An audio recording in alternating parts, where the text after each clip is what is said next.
So today I'm talking about how communication can help you overcome procrastination. So if you're someone who constantly battles with procrastination, this is going to be really, really relevant to you. So keep on watching, keep on listening. Hope you find it useful.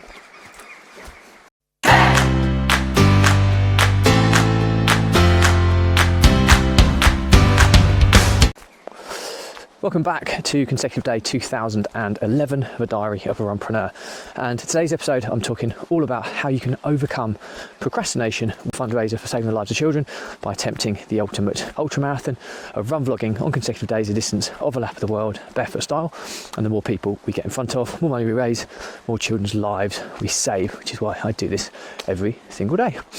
So back to the topic at hand, how you can overcome procrastination with communication. So as you probably gathered if you've listened to many of my vlogs over the years, just bear with me, I'm just going past somebody and then I'll carry on. That I am somebody who has battled with procrastination and productivity on numerous occasions, and continuously do so as I progress on my journey of entrepreneurship and life. And I'm always looking to get that little edge in how I can, knock back procrastination as best I can, and how I can get those productive little gains that just compound over the course of time. And something that I've always had a battle with is home working. So I work for myself, I have companies I run, and ultimately I have the freedom to work where I want, for when I want and how I want, within reason. And I'm home based, so I have an office at home, but the problem I have is that I really, really struggle with the ability to work productively from home for sustained periods of time. So I have the odd day here and there where I can be really productive at home, but if I do stay at home for too long, I lose all of that productivity and I just fester back into kind of the home creature comforts that are so easily accessible, i.e. the TV, i.e. just chilling for a bit, getting some food, listening to music, whatever it may be. And I'm fully aware of it. So I've always said historically that something that works for me is a regular change of environment. Now, again, regular change of environment, I do this regularly, so I'm constantly going out, working from different places, and I've often found that really kind of disrupts the ability to procrastinate, because you're going from different places, different surroundings. It keeps things fresh and kind of vibrant, which allows you to kind of find your kind of productivity flow more effectively. However, even doing that, if you do it at the same places consistently on a continual basis, and you kind of have some kind of routine going on there, then the impact of that change of environment is going to stagnate, just like home does, because you live at home. So the more time you spend somewhere, the more familiar you get with it, the more likely that kind of area is going to become more comfortable to you, and then you've got the more likelihood that you are going to procrastinate because you're comfortable in the surroundings. I think I've always found that procrastination is difficult to kick in when you've got kind of new kind of variables to kind of consider to distract you from falling into that kind of comfort mode where you can become complacent and you can kind of just rest on your laurels. So inevitably, changing environment is great and it works most of the time, but if you do the same places too often and you develop the kind of routine, which a lot of people would probably do, the home-based people, you can lose the impact of change of environment to kill procrastination. So that's why the topic today is about using communication to overcome procrastination. Now, this is a tool that I use regularly, so I found that it's really, really beneficial. So basically, there's people that I either work with as colleagues or partners, or there's people who are unrelated in anything that I do work-wise, but I'll work with, just as company, because having different people around you where you can communicate with somebody is an amazingly powerful tool for overcoming procrastination. So if you sat at your desk, for example, and did the same thing or the same types of tasks over and over again, maybe they're administrative tasks or whatever, then you're going to become quite easily bored or complacent. You're going to rest on your laurels. You're not going to be as productive on kind of when you've been doing it for many, many days than you were when you did it at the beginning, when it was quite a novelty. And that's really, really important to kind of understand. So having different people around you to communicate with when you're starting to feel yourself falling into a state of procrastination. And it's key to identify that period. But if you're with people and you start feeling yourself procrastinating, just strike up a conversation. a very quick, it could be a 5-minute conversation, it could be a 20-minute conversation, but it will disrupt the kind of boredom or comfort zone which puts you into a kind of a procrastination state. And then after you finish that conversation, go back to work and you'll find that you're more productive again. And I do this regularly, so I work with different people. Like I say, sometimes they're colleagues, sometimes they're unrelated. And we just find that person there is like an accountability partner, but also it's incredibly useful to kind of just disrupt things. When I'm feeling myself kind of waning or becoming mentally fatigued and feeling procrastination is starting to set in, I just strike a conversation.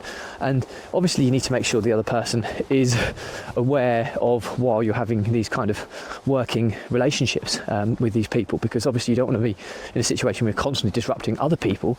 But it's quite likely that if they're in a similar position to you and they're remote workers or they work from home, that they probably find this as a productivity boost for them as well. The other thing you can do is identify the ebbs and flows of your productivity levels, and we call this biological prime time. So if you understand when you're at really good energy levels and when you're at really good low energy levels, so for example, I know that first thing in the morning I'm not particularly good, but maybe I might have a half an hour where I'm fairly productive when I wake up in the morning, and then I start waning and I have a lull. I pick up again at kind of lunchtime, or brunch time should I say, and then at lunch when I've had some food, I then lull again early afternoon, and I pick up again late afternoon. So I kind of know this from kind of measuring it over the course of time.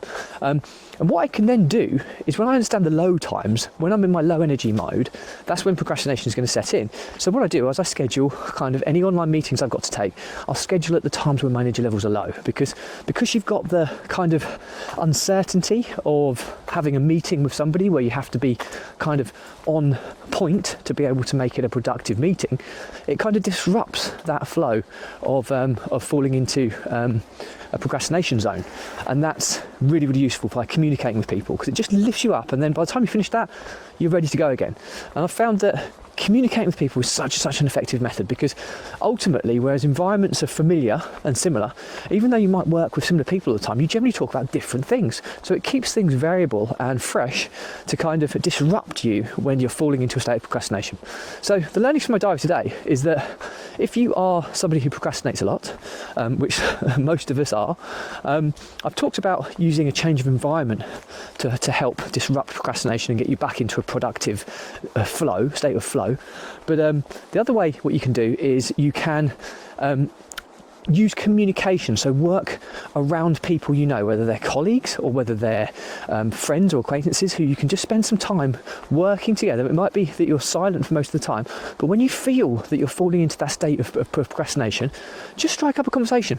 And it's amazing how quickly that disrupts procrastination.